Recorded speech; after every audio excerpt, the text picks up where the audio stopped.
sallallahu ala Muhammad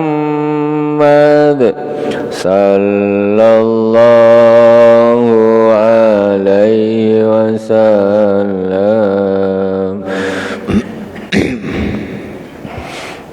Bismillahirrahmanirrahim. Assalamualaikum warahmatullahi wabarakatuh.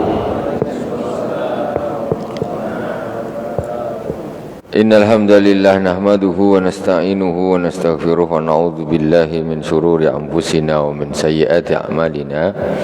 May yahdihillahu fala mudilla lahu wa may yudlil fala hadiyalah. Asyhadu an la ilaha illallah wahdahu la syarikalah wa asyhadu anna Muhammadan abduhu wa rasuluh. Allahumma salli ala sayyidina Muhammadin al-Fatih lima ughliq wal khatimi lima sabaqa nasiril haqqi bil haqq wal hadi ila siratikal mustaqim wa ala alihi haqqa qadrihi wa miqdarihil azim. Jamaah Masjid Al-Hikmah yang dirahmati Allah Subhanahu wa taala, kaum muslimin dan muslimat di mana saja berada yang dirahmati Allah. Fatihah kita pertama sekali kepada baginda Rasulullah sallallahu alaihi wasallam, kepada para anbiya, para sahabat, tabi'in, tabi'in, kepada para ulama, wal auliya was salihin, utusan Abu Yazid Muhammad bin Alawi Al-Malik Al-Hasani wa Abu Yazid Ahmad bin Said Muhammad Al-Malik Al-Hasani, wa khususan ila Sayyidina Imam As-Sayyid Abdullah bin Alawi Al-Haddad sahib Risalatil Ma'awanah. Amaddanallahu bimadadihim wa afada alaina min barakatihim wa anwarihim wa ulumihim fid dini wad dunya wal akhirati bisirril Fatihah. A'udzu billahi minasy syaithanir rajim. Bismillahirrahmanirrahim. Alhamdulillahi rabbil alamin. Arrahmanir rahim. Maliki yaumiddin. Iyyaka na'budu wa iyyaka nasta'in. Ihdinas siratal mustaqim. Siratal ladzina an'amta 'alaihim ghairil maghdubi 'alaihim waladdallin. Amin. Qala Sayyid Abdullah bin Abdul Haddad fi kitabihi Risalatil Mu'awana wal Mudhahara wal Mu'azzarah liraghibina minal mu'minina fi suluki tariqil akhirah. Jadi kitab yang kita baca ni karangan Sayyid Abdullah bin Alawi Al-Haddad, Risalatul Mu'awanah wal Mudhahara wal Mu'azzarah liraghibina minal mu'minina fi suluki tariqil akhirah, yaitu untuk orang-orang mukmin yang suka atau ingin menuju jalan akhirat, menapaki jalan menuju akhirat. Kita sampai di bab faslun walaika bil adli fi ra'iyyatikal khassa wal 'amah. Itu hendaklah engkau bersikap adil kepada rakyat khususmu dan rakyat umummu. Jadi rakyat itu ada dua, ada rakyat khusus, rakyat umum. Kemarin kita sudah bahas rakyat khusus mana? Semua yang nempel di badan kita. Kita harus adil dengan mata kita, telinga kita, hidung kita, mulut kita, tangan dan kaki dan seterusnya. Perut kita harus adil. Adil itu maksudnya apa? Adil itu bukan hanya roti dibagi dua sama besar, bukan. Adil itu artinya tidak zalim, tidak menzalimi, tidak berlaku zalim. Wad'u syai' fi mahallih. Yang namanya adil itu bukan roti dibagi dua sama besar, tetapi wad'u syai' fi mahallih, yaitu meletakkan sesuatu pada tempatnya. Itu namanya adil. Ada meletakkan sesuatu tidak pada tempatnya, namanya tidak adil. Contoh umpamanya gini, ini gelas dibikin pula HP ini untuk nampan ini. Ini namanya zalim. Kenapa? Meletakkan sesuatu tidak, ini bukan untuk nampan orang antar air, bukan, zalim. Atau umpamanya ngasih minum tak pakai gelas, ditaruh sama pengurus ini ember, suruh minum, itu zalim namanya. Masa ember suruh orang minum pakai ember? Nah, itu zalim. Jadi zalim itu apa? Meletakkan sesuatu tidak pada tempatnya, kebalikannya adil. Kalau adil atau adil bahasa Melayu kita itu meletakkan sesuatu pada tempatnya. Sekarang mata diletakkan pada tempatnya di mana? Mata ini Allah kasih untuk ibadah. Kalau digunakan untuk maksiat berarti kita tidak adil. Mulut digunakan untuk ibadah, mestinya untuk baca Quran, baca zikir, baca selawat, baca ilmu, untuk mengajar. Tetapi ternyata mulut kok digunakan untuk maksiat, itu namanya orang tidak adil terhadap mulutnya. Sekarang orang yang terhadap rakyatnya yang khusus aja dia tidak bisa adil, macam mana dia nak menjadi orang yang adil untuk memimpin rakyat yang umum lebih besar lagi? Yang segini aja ini dia tak biasa adil, apalagi nak apalagi nak satu rumah, apalagi nak satu RT, apalagi nak satu RW, kecamatan, kabupaten, provinsi, negara, tambah susah lagi. Adil dulu terhadap rakyat khusus ini. Ketika orang bisa adil, insya Allah sampai dimanapun dia akan bisa adil. Sekarang dari diri sendiri aja tak bisa adil, macam mana dia nak adil? Tak bisa lah. Pembengak suruh adil tak ada cerita, tidak ada cerita, karena dia tidak adil terhadap mulutnya. Jadi wa alaika bil adli fi ra'iyatikal khassa wal 'ammah ila anqal walaula anna Allah ta'ala sakhkhara laka hadhil jawarih wa jabalaha ala ta'atik lakunta la tastati'u an ta'sillaha bi syai'in minha wa kullu jarihatin minha taqulu laka bilisani haliha idza aradta an ta'mala biha maksiatan ya abadallah ittaqillah wala tukrihni ala fi'li ma harramallahu alayya wa alla ta'si bi syai'in minha fa in tarakta dzalika wa lam taf'alhu faqad badalta ni'matallahi kufra. Ketika seorang diberi kenikmatan khassah, tangan, kaki, mata, telinga, mulut, itu yang mestinya untuk ibadah, itu menjadi satu nikmat sebetulnya, nikmat karena digunakan untuk ibadah. Tetapi ketika tidak digunakan untuk semestinya, dia berlaku zalim terhadap dirinya sendiri, anggota badannya, maka sungguhnya engkau telah menggantikan nikmat menjadi kekufuran. Jadi orang yang menggunakan tangannya untuk kezaliman itu berarti dia kufur nikmat, kufur nikmat. Walau anna Allah sakhara laka hadhil jawari wa jabalaha ala ta'atik lakunta la tastatu an ta'sillaha bi syai'in minha. Jadi begini, Allah Subhanahu wa taala ini memberikan satu tabiat kepada anggota badan kita ini. Memang Allah Subhanahu wa taala kasih dia tabiat taat kepadamu. Maksudnya gini, tangan ini Allah ini memang kasih istilahnya semacam ilham atau wahyu kepada tangan, perintah kepada tangan untuk pokoknya apa yang bos engkau suruh lakukan. Maksudnya ini dia, Allah memang sudah ngasih sifat tangan seperti itu, Allah ngasih sifat mata seperti itu. Apa yang dikehendaki oleh yang pemilik tangan manusianya ini, maka dia akan nurut, akan nurut. Nah, itu Allah punya kuasa. Lah sekarang begini, kata Syekh, kalaulah walaula anallaha ta'ala sakhkhara laka hadhil jawari wa jabalaha ala ta'atik lakunta la tastati'u an ta'siyallaha bi syai'in minha. Seandainya Allah ini tidak menjadikan tangan ini dia taat atas kehendakmu, ya, tidak menjadikan mata ini taat atas kehendakmu. Mata ini kan istilahnya Allah memang ngasih dia sifat kalau kita nak toleh ke kanan, dia toleh ke kanan. Kalau nak toleh ke kiri, dia toleh ke kiri. Tangan kita nak angkat, angkat. Kita nak turun enggak? Tinju orang. Untuk nyuri, dia nak nyuri juga. Itu Allah kasih kuasa. Allah kasih sifat tangan seperti itu memang. Seandainya Allah tidak menjadikan tangan itu berwatak atau bersifat taat kepadamu, maka engkau tidak akan bisa bermaksiat kepada Allah Subhanahu wa taala. Maksudnya gimana? Maksudnya gini, tangan ini sebetulnya dia tak mau maksiat. Dia tahu dia. Nah, tetapi ketika memang ada semacam tadi sifatnya yang dia memang ada ketaatan kepada yang punya tangan, akhirnya ketika diajak maksiat dia terpaksa.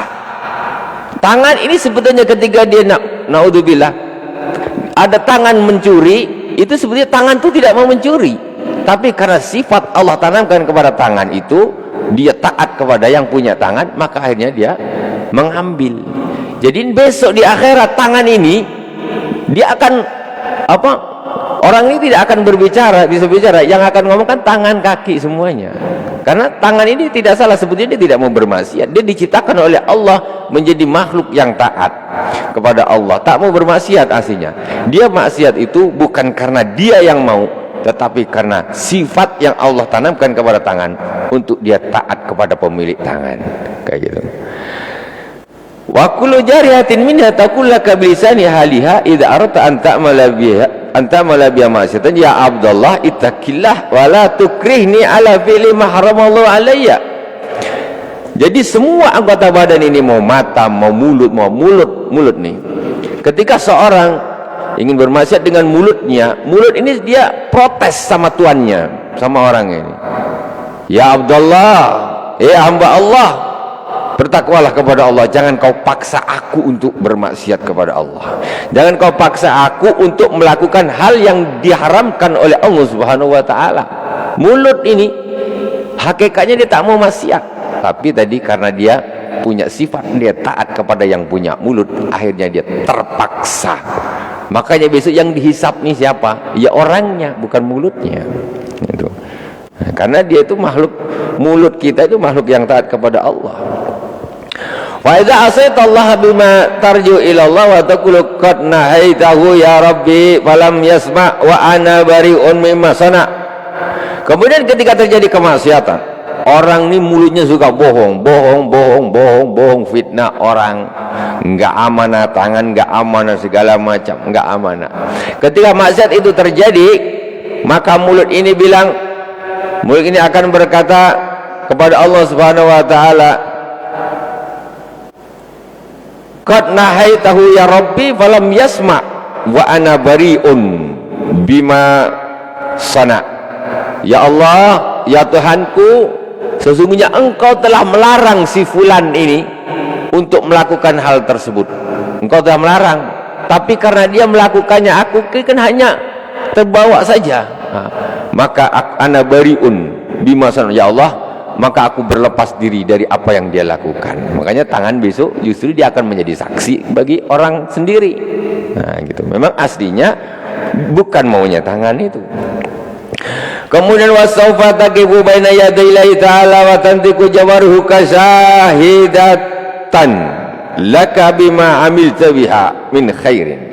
Dan nanti engkau akan berdiri di hadapan Allah Subhanahu wa taala di hari kiamat, dan seluruh anggota badanmu akan berbicara, akan menjadi saksi bagimu terhadap apa yang engkau lakukan, baik itu min khairin, daripada kebaikan-kebaikan, walaika bima amilta biha min syarrin fi yaum, dan juga yang hal-hal yang buruk ini semuanya jadi saksi, semuanya dia jadi saksi besok.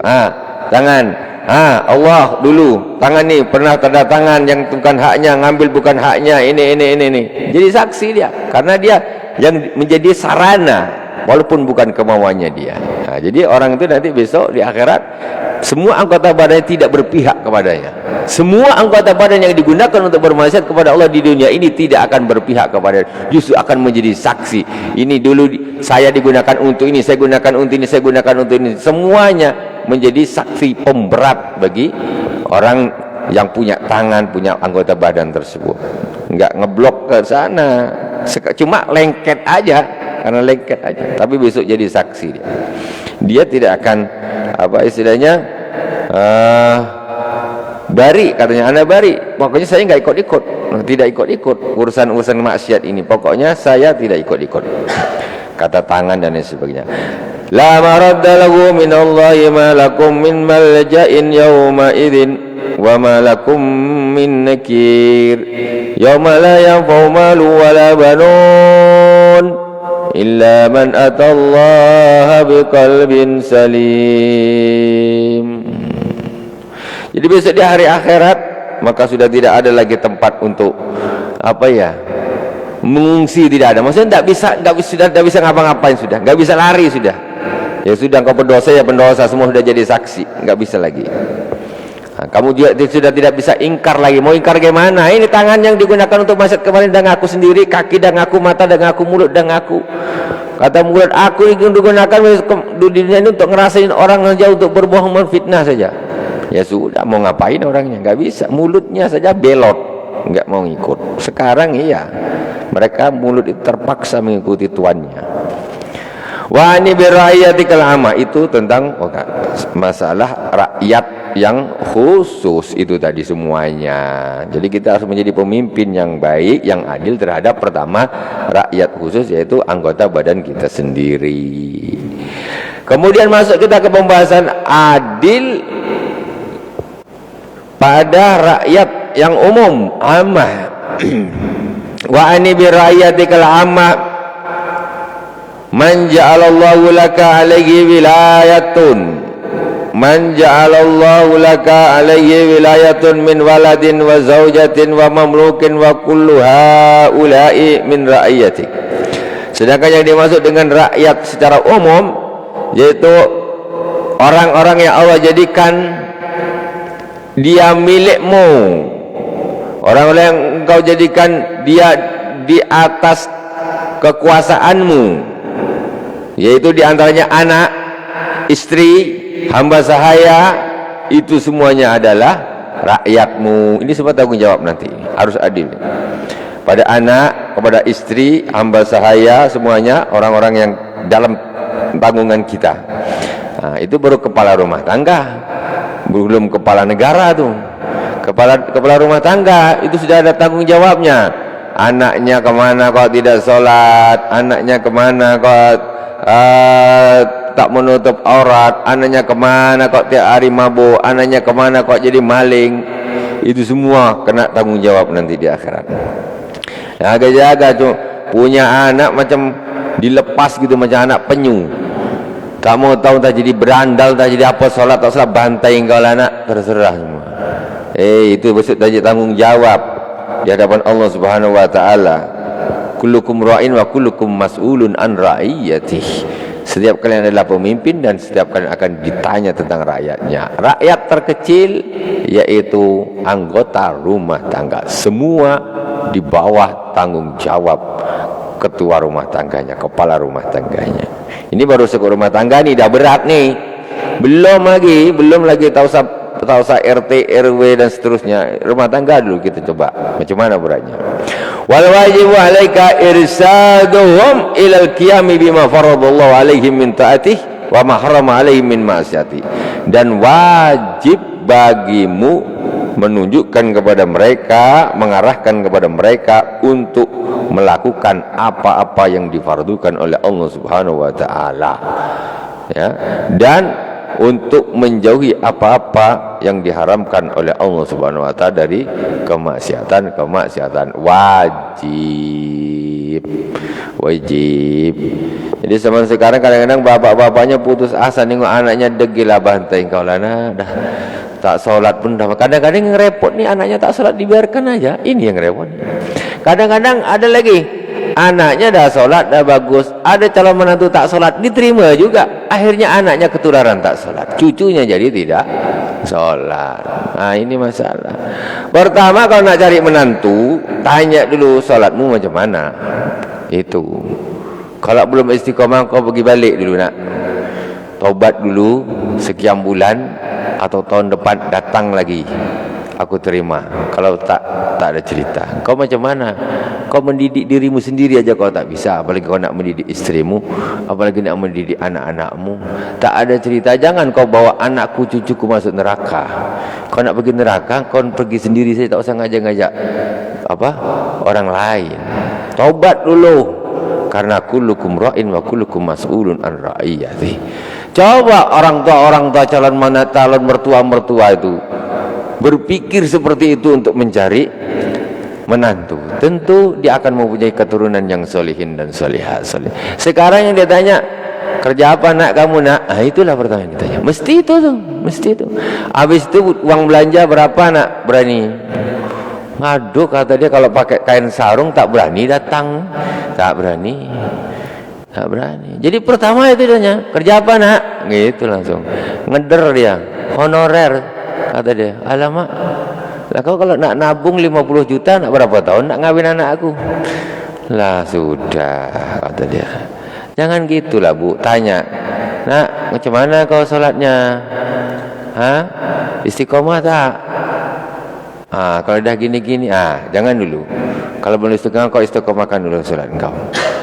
Kau istiqomahkan. Macam gitu. Ini tak, kalau dah ngelamar dia pakai mobil mengkilap, tak tahu kredit, entah minjam, tak tahulah. Pokoknya kau mobil, terima aja lah. Dah sama-sama suka. Sama-sama suka kalau masuk neraka untuk apa? Tak ada gunanya. Ibu ini tak sayang sama anak-anak kadang-kadang. Heran saya tengok itu. Cari menantu asal kaya aja, asal berduit aja. Menantu dia tak sholat, diterima pula tuh. Yang anehnya tuh, mertuanya rajin sholat, tapi ngambil menantu yang tak sholat. Nasihatkan dulu, bukan tak boleh kau menikah dengan anakku. Boleh nak, boleh. Bukan tak boleh nak. Tapi kau harus istiqomah dulu. Sholatmu jaga dulu, puasamu jaga dulu. Jangan suka masih mabuk lah ini sebagainya lah. Jangan gitu. Selesaikan dulu urusanmu dengan Allah Subhanahu Wa Taala. Jadi anak soleh, ambillah anak. Baru aku percaya melepaskan anakku kepadamu. Kalau tak, alamak, mulai kecil dididik, mau tidur baca doa, nak makan baca doa, ngaji Iqra sampai bisa. Dah gadis dikasihkan orang yang tidak sholat. Naudzubillah, semua naudzubillah. Ini kadang-kadang sekarang ini pandangan calon-calon mertua ini duniawi yang banyak. Itu yang jadi masalah. Ini anakku nak makan apa? Kata dia, makan apa? Makan nasi lah. Makan apa pula? Dikira orang pakai sarung tak dapat beli nasi, Pak. Orang pakai kain sarung. Bisa. Apa pula tak bisa? Kalau anakku nak makan apa nanti? Alamak. Makan apa pula? Dah tahu orang kita makan nasi lah. Nah, selanjutnya, wahdhar antusami'ahum fi tarki wajibin aw irtikabi muharramin.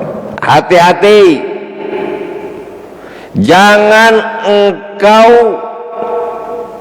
kasih mereka kebebasan untuk meninggalkan kewajiban atau melakukan keharaman. Maksudnya kau jangan kau maafkan. Maka kau jangan kasih dia kesempatan untuk dia meninggalkan kewajiban. Tengok anak dia tak sholat, dia sampai gini, cuma pegang dada aja, bukan dimarah pun tidak. Kau ni takut nak dengan anak kau? Apalah gunanya kalau kayak begitu? Marah. Jangan tak marah. Kenapa sekarang susah anak tu? Iyalah, karena mulai kecil tak dididik. Tulang dah keras. Bapak dia pun dah aja bertumbuk. Apa? Cuba mulai kecil diarahkan. Solat. Ini tak boleh. Senang. Kalau dah besar tak pakai diomong lagi, dia dah pandai dah. Ini mulai kecil tak diajarkan solat. Tahu-tahu dah nak kahwin, dah nikah belum, maksa-maksa solat. Dia susah lah. Dah susah, sudah menjadi ahli maksiat mulai pertama balik. Dah keras hatinya. Jangan gitu. Biasakan mulai kecil. Makanya Rasulullah SAW mengatakan, bersabda, muru auladakum bis salati li sab'in wadribuhum 'alaiha li ashrin. Perintahlah anak-anakmu untuk melakukan sholat ketika berumur 7 tahun. Kalau dah 7 tahun tu perintah sholat, suruh dia sholat. SD kelas 1 disuruh sholat. Kalau tidak nanti dah tulang dia keras, tak bisa dia sholat. Pokoknya cuma main motor, standing motor aja kemana-mana, main futsal, main ini segala macam, tak tahulah. Pergi mancing tak solat, dapat ikan tidak, tak solat. Allahu Akbar. Apa kau dapat nak? Zuhur tak solat, asar tak solat, maghrib tak solat, isya tak solat, balik tak bawa ikan. Lah memang kau sengsara dunia akhirat, tak ada guna. Mancing boleh, bukan tak boleh, tapi solat, time solat, time solat. Itu. Wahdar antusam yang fitar kewajibin wartikabi muharram. Dia melakukan keharaman juga jangan sampai. Makanya Rasulullah ini SOP-nya Rasulullah. Kata Rasulullah, wadribuhum aliha li asrin. Pukul anak-anakmu itu ketika dia meninggalkan sholat dan sudah berumur 10 tahun. Kalau dah 10 tahun tak sholat, sini kau, sini, pukul, jangan tak dipukul. Anak tu kalau nak tahu hadis qala Rasulullah sallallahu alaihi wasallam, qala Allah taala berkata, apa benda tu mak tak faham. Anak kecil tu mana faham dia? Tahu kalau bapak dia pegang penyebat dia, aduh, lari dia. Ini penting berarti ni, tak boleh tinggal, tak boleh tinggal. Tapi kalau dikasih dia hadis Rasulullah sallallahu alaihi wasallam, dikasih dia Al-Quran, mana paham budak ni? Tak paham.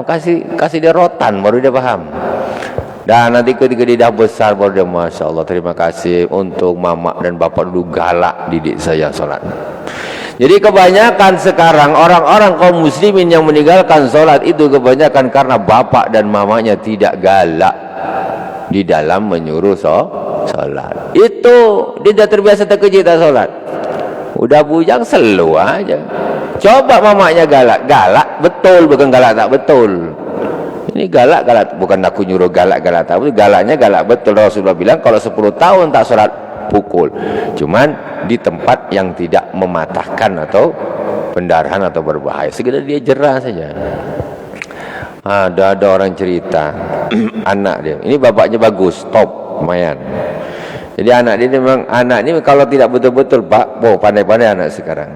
Jadi ada bapak ini, dia punya anak, satu anak laki-laki lah, sudah SMP gitulah umurnya. Jadi agak susah disuruh solat. Kalau nak solat mesti disuruh.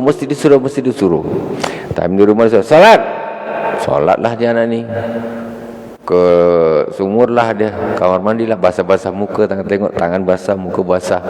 Dah duduk lah ni. Masuk ke kamar, tapi bapak dia dah curiga. Masuk kamar, tutup pintu, kerap tutup pintu, dah biarkan tu. Akhirnya bapak dia ni tak semudah itu percaya sama anak. Jadi ketika anak tu di dalam kamar, jadi di dalam kamar tu ada satu lubang yang bisa untuk lihat ke kamar. Dia tengok, anakku betul tak solat di dalam. Tengok sama bapak dia. Anak tu duduk aja dekat duduk ya, dekat kasur tu duduk aja ni. Kira-kira agak-agak orang kalau solat 4 rakaat tu dah selesai, dia keluar kamar. Bapak dia nunggu aja slow, santai. Awas kau keluar kamar kau. Dia tengok, bagus duduk ya. Kalau keluar habis, pukul sama bapaknya gitu. Kau kurang ngajar kau. Iya, maksudnya dipukul itu biar dia jerah. Sekarang anaknya di pesantren sudah mondok, udah pandai dah. Nah, gitu bapak yang bagus. Ini bapak tambah ngajarin tak sholat, anaknya nak sholat, ajak jalan kemana-mana tak sholat. Entahlah, ini macam mana seperti ini. Nah, itu tanggung jawab bapak. Makanya bukan asal nikah gitu aja punya istri, I love you itu saja. Tanggung jawab. Enak aja suka sama suka, nikah dah itu aja, tidak tanggung jawab. Anaknya macam mana, istrinya macam mana, ya Allah. Istri tak solat dibiarkan, jangan gitu. Istri tak solat wajib disuruh solat. Pak, kalau ada istri tak sholat wajib perintahkan sekali, 2 kali, 3 kali, tak nak bisa ranjang, tak nak. Kalau betul dah mentok kita nasihati dengan segala cara, dia tak mau pisah ranjang, tak mau, ganti istri baru. Iya. Hah? Tangan?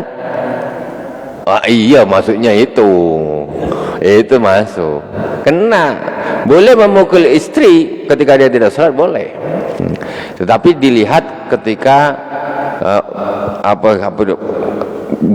serangan baliknya ini berbahaya apa tidak gitu loh, maksudnya.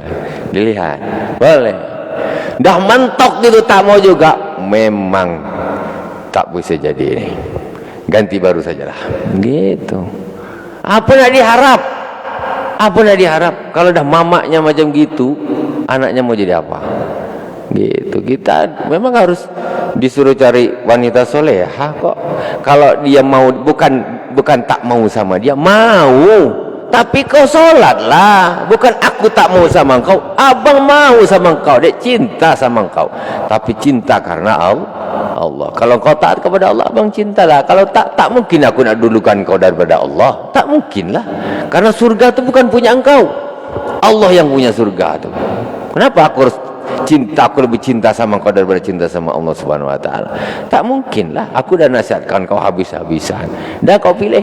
Kau nak taat tetap jadi suamiku, atau kita masing-masing, aku cari yang lain aja. Yang solehah insyaallah gitu. Itu begitu, mendidik.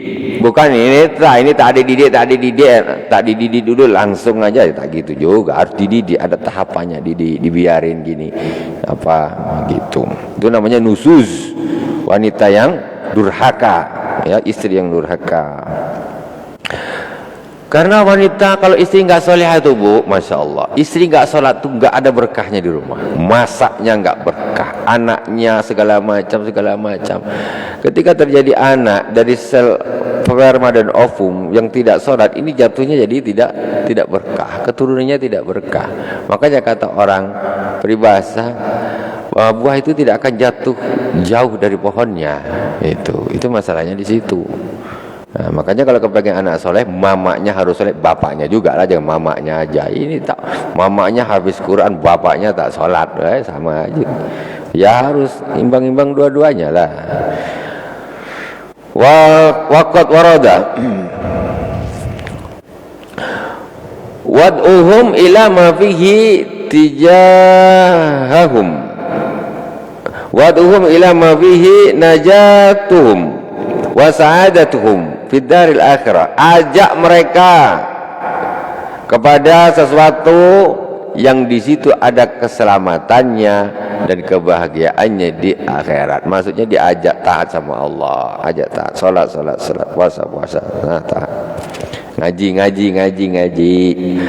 Wahsin adabahum wa la taghris fi qulubihim hubbad dunya wa sahawatiha fatakuna bidzalika musian ilaihim. Baguskanlah cara mendidik adab kepada mereka. Jangan kau tanamkan di dalam hati mereka cinta dunia. Nah, ini masalah. Ini banyak terjadi kesalahan. Para bapak-bapak dan para ibu-ibu, orang tua yang dia menanamkan cinta dunia kepada anaknya. Ini salah, jangan dibetulkan. Anak mulai kecil dididik itu jurusannya dunia aja tuh, cinta dunia aja. Duit, pangkat. Tak ada dididik mati akhirat, ibadah. Tujuannya anak itu biar besar, dia pandai cari duit, gajinya besar, jadi orang kaya. Itu kadang-kadang belum sempat daftar kerja dah mati, kadang kuliah belum selesai dah mati, kadang dia jadi orang bapaknya sama mamanya mati dulu, tak tahu anaknya jadi orang kaya. Semua sementara saja. Jadi jangan orang tua itu menanamkan cinta dunia kepada diri anaknya. Nak, engkau besok jadi orang hebat, ini kaya, segala macam gini. Dunia saja isinya. Enggak. Soleh nak ya, jangan tinggal sholat, ini tak orang tua dan sebagainya. Jadi kadang-kadang kita lihat dari sisi pendidikan, kelihatan seorang ayah atau seorang ibu yang dia lebih mengutamakan dunia, cinta dunia, menanamkan cinta dunia kepada anaknya, dilihat dari kemana alur pendidikan si anak ini ditujukan, kemana dia pergi. Kalau untuk urusan dunia nih, pendidikan model-model dunia ini ujung-ujungnya cuma satu, duit, tak ada lain. Mau jurusan apa? Jurusan apa? Ini kalau urusan cinta masalah cuma hanya untuk dunia, mau apa jurusan apa? Mentoknya ke atas satu cita-citanya, duit, itu tidak ada lain. Itu mesti itu. Mau jadi apa? Yang jadi ini, ujung-ujung apa? Biar dapat duit banyak. Sama cita-cita. Jadi mau cita-cita apa? Sebetulnya kalau cita-cita duniawi, sebetulnya cita-citanya apa kamu? Punya duit banyak, sebetulnya itu. Tidak ada lain. Mau jadi apa tujuannya itu? Tapi kalau akhirat tidak begitu. Akhirat orang kita di dunia ini sementara. Nak, engkau lah tak usah lagi gila dunia, nak. Belum tentu umur kau cukup, nak. Bapak ini pun entah kapan lagi mati. Tak usah, ibadah yang penting. Kehidupan yang asli itu di akhirat, bukan di dunia. Dunia ini perjalanan saja, perjalanan saja. Kau nak jadikan anakmu apa? Profesor tapi tak sholat, tak ada gunanya sama sekali. Nol, tak ada gunanya sama sekali. Emang nanti di akhirat tengok siapa yang doktor, yang profesor masuk surga, yang tak tamat kuliah masuk neraka, SD, TK tak sekolah masuk neraka. Emang gitu? Tidak ada begitunya. Itu semuanya duniawi. Jangan tanamkan cinta dunia kepada si anak orang tua ini. Anak ini tak tahu, dia kecil. Jadi apa kata bapak, apa kata mama lah. Dia mau disekolahkan di mana, ditaruh di mana, dididik di mana, namanya anak kecil, ngikut aja.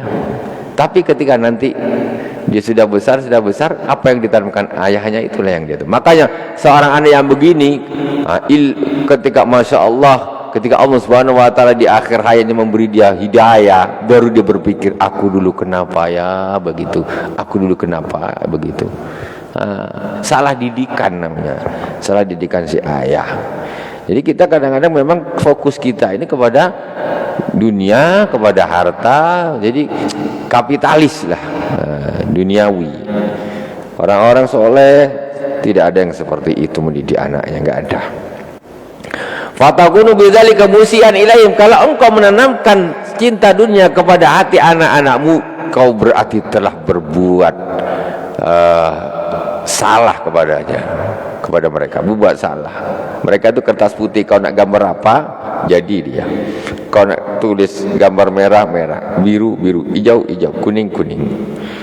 Kau berarti kau berbuat salah kepada mereka. Waqad warada anna 'alal insan wa waladahu yata'allaquna bi baina yadayillah wa yaqulu ya rabbana in hadza lam yu'arrifna ma aujabta alaina min haqqika faqtasi lana minhu. Jadi ada satu riwayat menyebutkan sesungguhnya para keluarga seorang insan, anak-anaknya, keluarganya, itu mereka ya ta'allakun, bergantungan di akhirat nanti. Gantungan ini ada ini orang, seorang bapak umpamanya, ini anaknya, istrinya ini semua narik tarik tangannya, tarik ini, ditarik kakinya, ditarik, bergantung-gantungan. Ini mau masuk surga nih, mau masuk surga, tapi anak-anaknya, istrinya apa semua megang tangannya, tarik.